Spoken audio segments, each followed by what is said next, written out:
હવે પહેલાં તો તમારા બધાનું સ્વાગત છે કે તમે બધા આટલો સમય કાઢીને અહીં આવ્યા. બધાને પ્રણામ, બધાનું સ્વાગત છે. સામે ઓલું સફેદ પાટીયું મારેલું દેખાય છે બધાને? આ નજીકમાં હાવ એ મુખ્યમંત્રીની ઓફિસ છે. ત્યાં પાછળ ઓલા કાચ દેખાય છે, પડદા જેવું દેખાય છે, ત્યાં અંદર જ એ બેહે છે. બહુ મોટી ઓફિસ છે, એમાં બધા મંત્રી બેહે. આખું નાનું બિલ્ડિંગ છે ને એમાં, અને આમાંય થોડાક બેહે. આનકોરે નાનું બિલ્ડિંગ છે, પછી આ મોટું છે બે બાજુ. મોટામાં બધા સચિવ બેહે, તમામ પ્રકારના સચિવો હોય. એક આખું આમ રેલગાડી ભરાય એટલા સચિવો છે અહીંયા. કામ શું કરે છે તમે જાણો, આપણે વખાણ કરવી ભૂંડા લાગવી. પબ્લિક જ એના વખાણ કરે કે શું કામ કરે છે. આવા 14 બિલ્ડિંગો છે. આવા આ દેખાય ને, જો આની અંદર 12 લખેલા છે. આવડું આ લગભગ 5 નંબર કે 4 નંબરનું. આવા 14 બિલ્ડિંગો ચારો તરફ છે. હજારો માણસો કામ કરે છે. કરોડો રૂપિયાનો પગાર છે. 1 લાખ કરોડ રૂપિયાનો પગાર. ખાલી પગારમાં 1 લાખ કરોડ વપરાય છે. હવે 1 લાખ કરોડમાં મીંડા તમે નિરાતે ગણજો. ગુજરાતની જનતા જે પૈસા ચૂકવે છે ટેક્સ પેટે, એમાંથી 1 લાખ કરોડ રૂપિયાનો તો ખાલી સરકારી માણસને પગાર જ વયો જાય કામ કરવાનો. હવે શું કરે છે ને કોની હાટો કરે છે એ તમે નિર્ણય લેજો આવતી ચૂંટણીએ. આવડી મોટી બિલ્ડિંગો, એસી, ગાડીઓ, ફૂલ સુવિધામાં તમને એમ લાગે કે આ વિદેશ જ છે. અહીં તમે જોવો છે ક્યાંય ધૂળે નહીં જોવા મળે, માખીઓ જોવા નહીં મળે, ગંદકી નહીં હોય, ટ્રાફિક નહીં હોય. ફૂલ ફેસિલિટીમાં જીવવાનું તમારા પ્રતાપે છે. અને એટલે જ હેઠે ઉતરવા તૈયાર નથી. હવે ખંભે બેહી ગયા છે. એટલે તમે આ બધું જોવો તો તમને ખબર પડે કે મત નકરા લઈ જાય પછી અહીં શું કરે તો કે મજા. કામ કરતા હોય તો હેઠે નો આવું થઈ ગયું હોય, કેમ અહીંયા જ આવું છે. એટલે તમે બધા આવ્યા. આ વિઠ્ઠલભાઈ પટેલ ભવન લખ્યું છે. વિઠ્ઠલભાઈ પટેલનું નામ કેમ છે અહીંયા? વિઠ્ઠલભાઈ પટેલ સરદાર પટેલના હગા ભાઈ હતા, મોટા ભાઈ. અને સંસદીય પ્રક્રિયાઓ જે છે, લોકસભા કેમ ચાલે, વિધાનસભા કેમ ચાલે, એના જે નિયમો છે, એના દેશના બહુ સૌથી બુદ્ધિશાળી માણસ એ જમાનામાં એ હતા. અને અંગ્રેજોએ વિધાનસભા બનાવી હતી, સેન્ટ્રલ લેજિસ્લેટિવ એસેમ્બલી, કેન્દ્રીય વિધાનસભા હતી દિલ્હીમાં. એનું અત્યારે દિલ્હી સરકાર જ્યાં બેસે છે એ બિલ્ડિંગ અંગ્રેજોએ બનાવ્યું.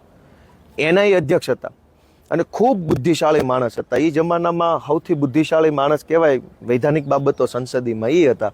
અને એના દિમાગના આઈડિયાથી તે આખી બધી પ્રણાલિકાઓ બની છે. અને એટલે એવા મહાન માણસનું નામ એ વિધાનસભા ઉપર રાખ્યું છે. આ બંને મોટા, આ નાના નાના બિલ્ડિંગ છે એ સ્વર્ણિમ સંકુલ છે. અને ઓલા છે એ સચિવાલયના મકાનો છે. ગાંધીજીના 2 પુત્રો બેહાડ્યો છે જો સામે, પણ મોઢું અવળું રાખ્યું છે. ગાંધીજી આંકોર જોઈને બેહી નથી કેમ કે આ જોવા જેવું શું છે. એ અવળું ફરી ગયા. એ અવળું ફરી ગયા. એ કે આમાં તમારે સામે મારે જોવું જ નથી. કે જોઈ લો કઈ બાજુ મોઢું છે. નકર નજર ગાંધીજીના રાષ્ટ્રપિતા છે એની નજર છોકરા ઉપર વળી જાય કે શું કરે છે મારા બેટા રોજ બેહી. એને બદલે એ કે મૂકો ભાઈ, મારે આમાં કઈ જોવું નથી. કે આમ ફરી ગયા. આ હાલત અહીંયા છે. જોઈ લીધી નજરે. હવે કહેજો બધા ગામમાં જઈને લોકોને ગાંધીજી જેવા ગાંધીજી મોઢું ફેરવી લીધું છે. હવે આપણે ક્યાં એની વાહે લબડવાની જરૂર છે? વાત સાચી કે ખોટી? પછી અંદર બધા કેવું વાંચતા હતા? રેડી વાંચતા હતા? ભાષણ તો ક્યાંક હતું, વક્તવ્ય હતું જ નહીં, વાંચતા હતા. એટલે મેં તમને પૂછ્યું કે વાંચતા હતા બરાબર? થોડાક આ બાજુ આવી જાવ એટલે હાલવાની વ્યવસ્થા. થોડાક આ બાજુ આવી જાવ. એક ઓલું પીળું પંપુડું હટાઈ દેજો વડીલ. કાંઈ વાંધો નહીં, હટાઈ દો તમે. હાવ હાલવાની વ્યવસ્થા થઈ જાય. હા, મારો વારો હજુ આવશે. એટલે હવે વસ્તુ શું છે, 2 વાત છે. મારે અંદર જવાનો ટાઈમ થઈ ગયો છે. કે સરકાર કરોડો અબજો રૂપિયા ફાળવે છે. 4 લાખ કરોડનું બજેટ આવ્યું. એવડી મોટી મોટી વાતો અહીંયા બેહીન થાય છે. એના કરતાં 10% કામ હેઠે નથી થતું. તમે વાતો 20 કિલોની કરો તો 500 ગ્રામ તો કામ કરો.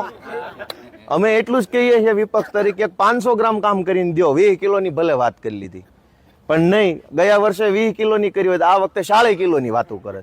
કામ તો ગયા વર્ષે એવું ને એવું, આ વર્ષે એવું ને એવું.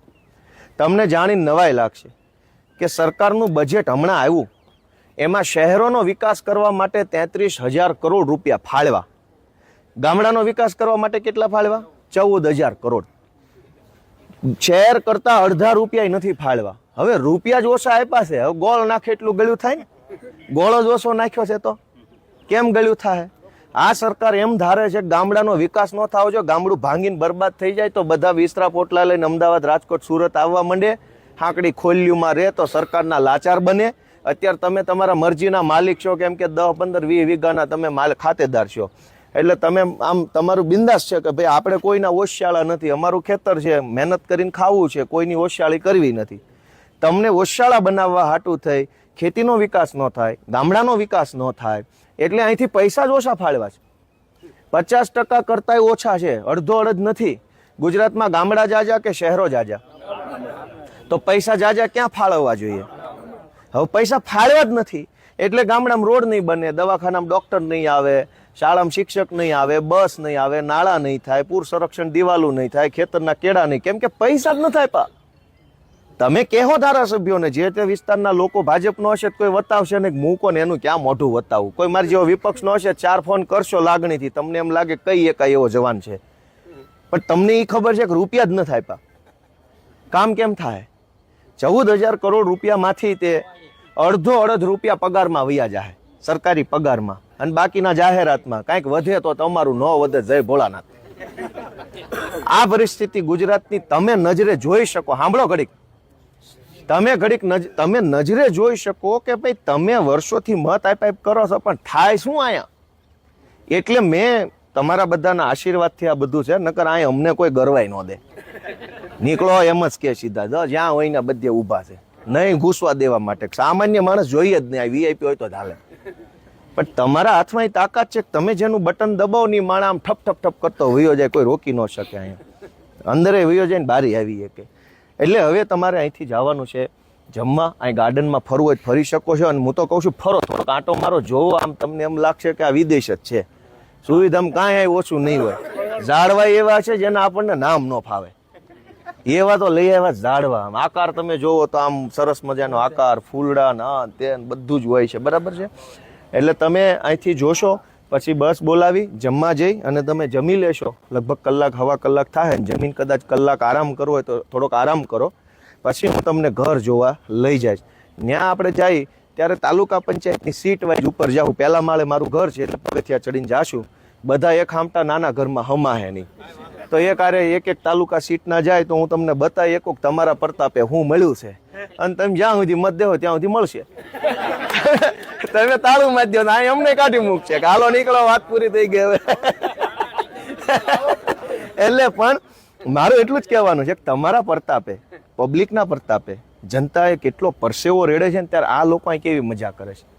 અને ઊભા થઈને કોઈ કામની વાત ક્યાંય પબ્લિકનું આવતું નથી. માત્ર મોદીના વખાણ, માત્ર અમિત શાહના, હર્ષ સંઘવીના, જે ઊભો થાય ને વખાણ કરે છે. જે ઊભો થાય ને નકરું. અરે પણ 10 મિનિટ ખાલી માનની ભૂપેન્દ્રભાઈ પાછા એને મૃદુ બોલતા નથી આવતું, મુર્દું કરે. અડધાને તો મૃદુ એટલે કોમળ, એને મૃદુ બોલતા ને કે મુર્દુ મુખ્યમંત્રી. આવું હાવ બધું જય ભોળાનાથ હાલે. એટલે બધું ઈ તમે નજરે જોવો તો તમે માનો. એટલે મેં તમને અહીંયા આમંત્રણ કર્યું છે, તમે આવ્યા, મને બહુ ખુશી થઈ. મારાથી કાંઈ અગવડ સગવડ થઈ હોય તો માફ કરજો. થોડીક હડિયા પાટી છે, કાંઈ દાંતો પૂરા આવતા હોય પણ કેમેરા અમારી સામે હોય બહુ કઢાય નહીં. ઝાઝા દાંત આવતા હોય પણ કેટલાક કાઢવા, ઓલો અમારી સામે હોય નકરા દાંત કઈ કરે, પછી શું કરવું અમારે રીતે, બરાબર છે. અને બધાનો ખૂબ ખૂબ હૃદયપૂર્વક આભાર. હું અંદર જાઉં છું. ધવલભાઈ, દિનેશભાઈ ને બધા આપણા સંકલન જોઈ રહ્યા છે, બરાબર. હમણાં પાછો